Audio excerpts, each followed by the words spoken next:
I just want to do a little bit about the sample structure of the transition first, and it's quite important just to be aware who the parties are, who are your moving parts in the jigsaw.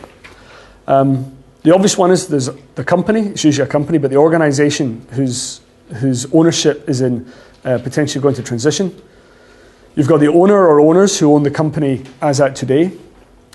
You've got the employees who may acquire some or all of the shares. Some of these models involve employees acquiring shares. Some actually don't involve the employees acquiring any shares at all. There's nearly always an employee benefit trust. Not always, but nearly always, and particularly with some of the tax reliefs that are coming through this year, they're very much dependent on a trust being part of that structure. So almost all of these transactions will have an employee benefit trust. There's sometimes a share incentive plan. If people want to give the employees the opportunity to acquire shares, you will nearly always use a share incentive plan solely for that purpose. It serves no purpose other than that to an ability to let employees own shares in a more tax efficient way.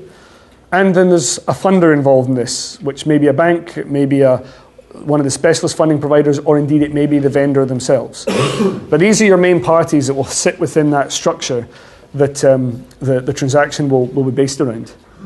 So I just thought I'd jump straight in at the front end and just take you through a sample transaction so that then everything else that comes after this, you can sort of see how it fits into the model.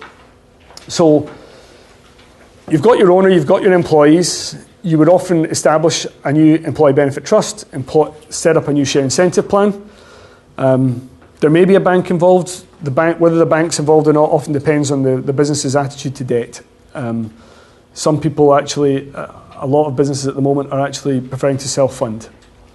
So you would start off where, and I apologise, it's not actually coming up so well on this, but hopefully you can see it on your handout. But the company would often borrow cash from the funder, which would involve granting security to the funder as well. So the cash goes into the company. If the employees are going to put in any cash up front, it often goes through the share incentive plan.